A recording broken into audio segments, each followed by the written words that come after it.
Hey guys, DibtheAwesome here to give you another Monster Legends Guides, where we talk about monsters' moves, their rune sets, their partners, their stats, all of that jazz, and today we're looking at HayMan! Sorry about that, I love that name.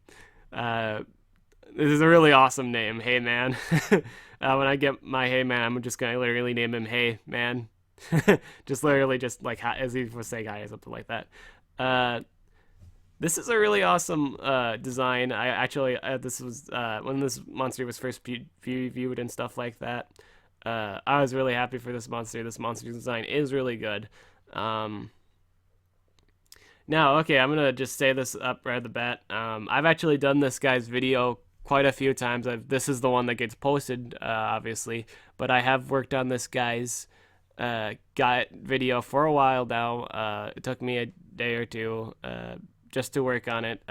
It's because I rewatched the guide videos, the ones I make before posting them, and I just feel like I wasn't explaining enough to justify the this guy isn't just like terrible, like as terrible as people have been claiming him to be. He's not the level of terrible as people have been saying. Like they're putting him with things like Thunderhair and Larger Con, and that's really not the case with this guy. He's not. He's not on that level. He is definitely not on that level. Larger Con, Thunderhair, their percentages is garbage. They're the definition of garbage. And HayMan is not anywhere near that. HayMan has life regen in his life steal move. He is not bad. He's not. I'm not saying he's like also great and stuff like that. I'm just saying he's okay. He's not broken, but he is okay to use. He's a monster for fun. And with the right rune set, you can actually make him competitive too. You can make him on a competitive level. With a rune set that I'd recommend you using. And another thing to note, this guy is extra guy tank, but you can make him attacker with the right buffer. When I say right buffer, I totally just mean 100% Demise. If you run Demise with this guy, he can be an attacker too. That's just simply because of the extra turn things, and his targets are, like his moves are single target oriented. Alright, so we're going to talk about his power. His power is 3,201. This is an extraordinarily high power. Honestly, though, with a level 9 strength rune, it fixes it. Like, if you have a level 9 strength rune, your power is fixed. It's just 97. I think it's like 97 or 96%. So that's essentially 2 strength runes. If you run another level 9 strength rune, you're even more so okay. You do even more damage now. Your life steal's a lot better. But yeah, that pretty much patches it up. Keep in mind, not many people even use life runes. People think life runes are garbage, but in reality, they're really good. Especially when you're like you sustain so much damage. Because people keep in mind, people have in their mind that they're gonna wipe you out with their multiple turns. They think you're running the same speed runes they are. They think you're actually just running full speed runes too. But that will never be the case. If you actually didn't even do that and you actually just stocked up on life runes and power rune. Granted, having them get double turns is annoying, but if you can sustain their damage, then they're more so bummed over because they're walking around with base life and base power, which is never really a good thing. So yeah, this guy's power can be patched up. Do I wish it would be higher? Yes. Does everybody wish it would be higher? Yes. It's not okay for in terms of dark power, it's not okay really, but it can be fixed. Again, level 9 rune. That's all I'm suggesting. You need to have a level 9 rune on this guy. Like you need to have level 9 strength rune in order to run him properly. His life is 27,445. This is an okay life. Again, with you're gonna be putting life runes on this guy anyway, so just it being like that is pretty awesome. Or it's an okay thing. With a few life runes, you can like really patch it up. You can make it really tanky. and its speed is 3,476. I like to add that he is faster than Will Razorface, so if you do come across a Will Razorface with just full on like just strength, 2 strengths and a life, then essentially what you can do, you can use Cornsciousness, which is his AoE immunity to daze, so you can negate Will Razorface's dazing, which is really nice. So Monsters of the Corn. This is his ult. It's an AoE. It steals life from all target at 60 damage. This is what makes him really good at tanking. I don't know if I said this before, but this guy is an extra guy tank. And that's what he really does. He's meant for tanking damage. He's like a sponge. Just a sponge of damage absorption. He's like, okay, if you ever played Pokemon, he's like Spiritomb. You can build him like Spiritomb at any point. Like if you wanted to, you can build him like Spiritomb. But right now I'm just going to say this AoE move is pretty strong. The lifesteal is just nuts. 100% lifesteal, 60 damage. So if you build like 2 strength runes again, you have not only do you have a patched up attack power, if you actually get this during the extra turn move, like if you use the Demise, this is when you build the power set and you actually wind up getting this move. Odds are you either A, kill everyone, or B, just get all your health back. So this ult is really nice. I think people just overlook this just because of his low base power. But keep in mind, lifesteal is pretty strong in this game. So if you do run just a strength and 2 lives, and you get this on a turn you're buffed, then you're just gonna drain all that up again. I mean, you're gonna sponge it all up. This guy is an ultimate sponge. This guy's just so spongy. He's not, in terms of, obviously he's not like Oros where he can just like regenerate, double his life, and all that jazz. But with the right setup, he can be a spongy guy. He can be very spongy. This is a really good ult. Certainly worth mentioning in his artillery and stuff like that. Serial Killer. This is his only damage AoE. It's his 25 special damage, 3-turn cooldown. If you're running the damaged attacker set, I would recommend you run this just because it's his only damage AoE.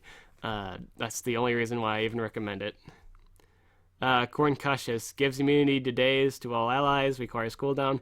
If you're running like a supportive set, this is an alright move to run. Again, like people say daze isn't really nothing, but it's really common. When it becomes a common occurrence, then it's kind of something. And being dazed, in all honesty, daze is annoying, especially if you wind up actually missing your moves because of it, or you just don't deal a whole lot of damage. Keep in mind, if you're also dazed, things stack up like the bleed, bleeding, poison. Like bleeding and poison does power debuff too, so if that happens on you, then you're not going to do any damage. You lose damage essentially. So yeah, I'd say run this move on a supportive set. Against the Grain, entire allied team gains precision. Requires cooldown. I'd recommend running this move on a supportive tank set too, just simply because it gives precision to all your allies, so your attacker won't miss his attacks, your denier won't miss their attacks. Obviously, there are better like AoE. There are advanced moves of this like Incognita, Demise easily. Just like a lot of pretty much every other buffer. I mean, like any buffer does this better, but he can't. He just can't do it. He can do just the precision. That's all he can do, really. But that's fine. It can be better, but that's all he can do. That's all I have to say about it. Grain Drain deals heavy dark damage, applies stamina link to target, requires cooldown. I'd recommend this move in your attacking set and or your supportive tank set. Really, just because like stamina link is pretty good. I mean, like it's good for like long-term fights, and this guy is supposed to be on a stall team anyway, so you should totally run this move. Opaque Husk becomes immune to light element for 3 turns, requires cooldown. This is what makes him Spiritomb in Pokemon, pretty much. This move is very, very, very, very, very situational, in the sense that, like, if you're fighting Layeth or something like that, in all honesty, this is what makes him, like, a really good tank, is because he doesn't take any super effective damage. pretty much. It is very situational, but keep in mind he doesn't take any super effective damage. In fact, he ignores all light damage for 3 turns. That's really great. To have like just a full-on immunity to light monsters. This is good in Team Wars if you wanted to keep a dark monster alive. I mean, like, dark monsters meaning this guy. So this guy can't take any damage from Leith if he goes before Leith. Alright, so we're going down to his third set. Pumpkiñata applies 1 random negative effect to target, removes all positive effects from target. Obviously requires cooldown. This is a nice move in the sense that everybody, like, if you keep in mind, everyone in the meta is going to be using AoE double buffs from now on. It's just going to be a thing. People are going to be using Incognita. People will either use, like, as soon as Incognita and Demise come out, they're going to be using either or of those things. That's just going to swamp the meta. They're just too good of monsters not to use, especially Demise. Demise is so strong with the AoE double damage 2 turns. That's going to be really common. You're going to see her a lot in Team Wars. This is really good for when you're fighting and you're fighting an attacker. So let's say they do the AoE buffs, then this guy goes before your their attacker. You can use this move to remove that buff, to essentially just make sure it's not dangerous anymore. And you can possibly freeze them or stun them. This is a very versatile, very random ass move. It's a very good move in terms of the current meta. Could it be better? Yeah, it could probably be better, but it's not. It's not. But it does its thing. It is what it is. Harvest Season. This is a 0 turn cooldown, just straight up damage. It's good against Chimeron. High fructose syrup. This steals life from target, requires cooldown. This is 60 damage, 25 stamina, 95 accuracy. This is what makes him a really good monster, in the fact that he has a 60 damage move, and it's just a 1 turn cooldown. He just has to wait a turn to use it again. And that's all you really need to do to cycle through it. I mean, like, if you think about, okay, let's say the first turn you do take some damage. Use this to get back up at where you were before. They hit you again, and then you gotta wait a turn, obviously, and then they hit you again. But then now you have 5 fructose again, so you can use this to pretty much stall it out in terms of damage. And keep in mind, like, all you need is a staller, really, to take out high advantage of high fructose syrup, life syrup. It's solely all you need to do in order to keep yourself sustained, just to sponge up damage. Keep in mind, he's just there to stall to begin with. And yeah, now I'm going to the the difficult part of this video and explaining the rune sets. So okay, with this guy, the main rune set, you can run either. This is my recommended set. This is the stalling set. This is for tank HayMan. You need either 2 lives and a strength, or 2 strengths and a life. This is like either or is the choice I recommend. I'm not gonna recommend a speed rune, just because, like, again, he needs that damage to do lifesteal. It is pretty required that he gets lifesteal for his set. But yeah, this is it. This is the thing you need to do. You either need again, you need one red and 2 greens, or you need 2 reds and a green. He just needs to stay out there long. He needs that survivability. And with, like, his lifesteal, like, obviously if you pump him up with power runes, then it does better. His lifesteal is better, but he does have less base health. But if you do 2 greens, he has more base health. And with the strength, the level 9 strength really patches up his damage and just makes him all more effective. And keep in mind, if you have like full on like life runes too, like, this guy's just insanely tanky at that point. Level 9 and 10 runes are pretty high end. They're really nice, and you should probably patching this guy up will make him an okay competitive monster. So yeah, this is the, again, tank set. So what do you want to do for moves? You need high fructose. High fructose is going to be in all sets, honestly. You want Harvest Season, so you can just keep on attacking. You need Grain Drain, just for like that stamina leak. You can actually just disregard Harvest Season and just pick up Grain Drain. So you can have a choice between these three moves. Like you can have Pumpkiñata instead, or Opaque Husk instead, and Against the Grain instead.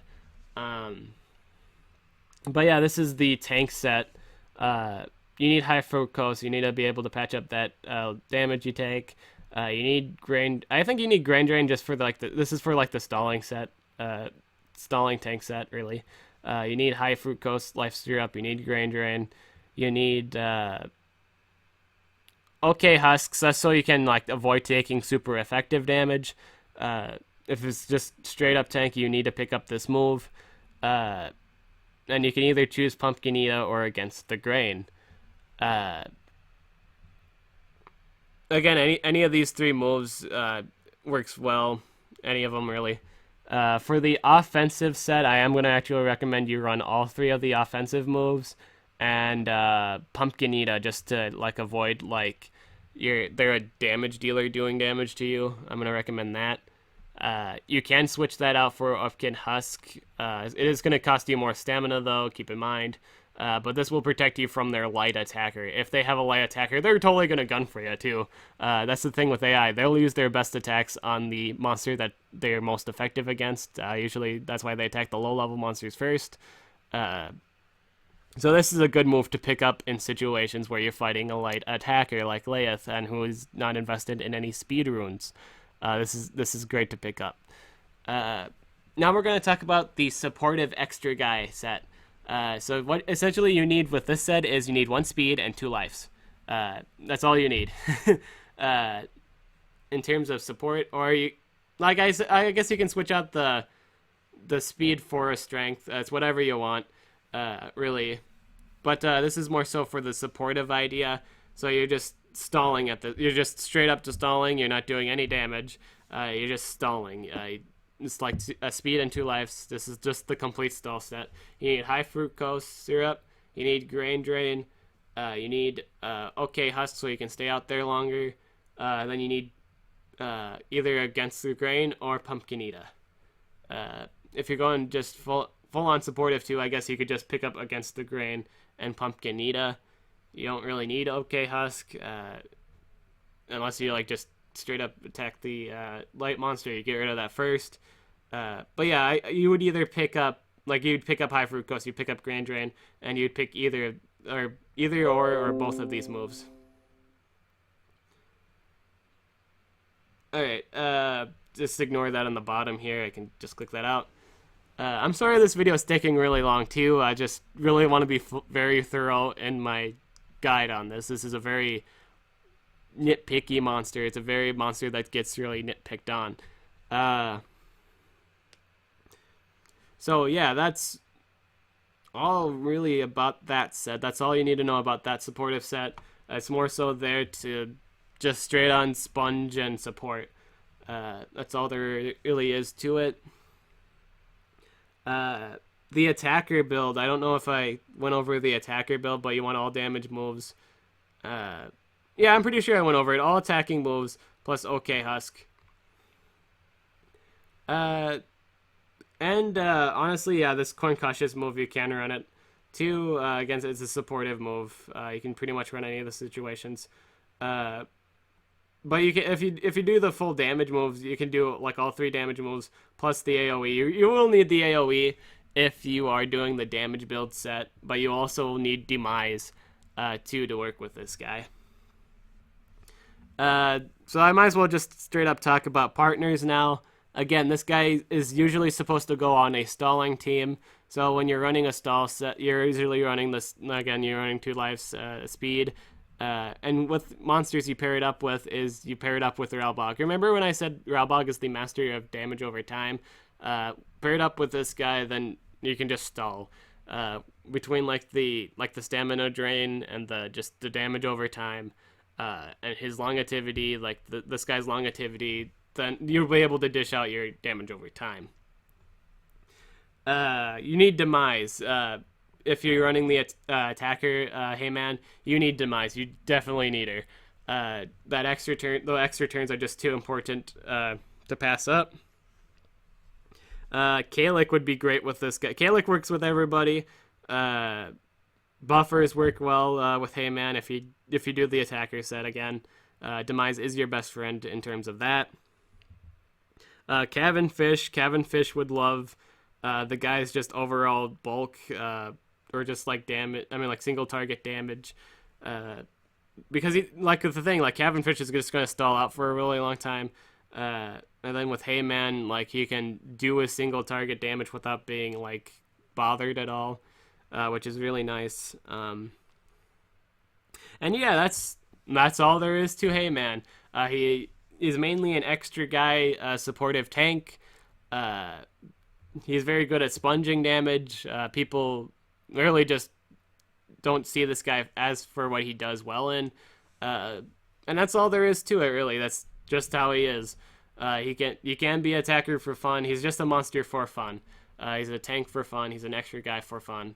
That is all I have to say about HayMan. HayMan is a monster. Again, is a monster for fun. He is not too competitive, but he can be in competitive play. Team Wars wise, he's not going to be able to do anything to the Dark Monster, but he will do stuff to everything else. Keep that in mind. He's an okay in Team Wars, especially if you run like Concussious too. I mean, if you bring that into the war. And that's all I have to say about HayMan. HayMan is a very interesting monster, fun monster, all that jazz. Thank you for watching this video. I'm sorry it took longer than all my other videos, but I just need to be really thoroughly explained, just give full-on reason of why I think this guy is okay, but not just bad. People think this guy's really bad. He's not that bad. Really bad is Thunderhair and Larger Khan. That's all that needs to be said. This guy's an okay monster. I hope you enjoy this monster. I'm gonna enjoy this monster. I don't care what everyone else says. I'm gonna enjoy him. I'm gonna build him either like this supportive tank or like with the power rune plus the 2 lives. Just make him really tanky. Go with my Ralbog, and that's all that really needs to be said. Thank you very much again watching the video. I know I said this a lot. I have to repeat everything and stuff like that. But yeah, that's all I have to say. I'm DibtheAwesome. I'll catch you guys later.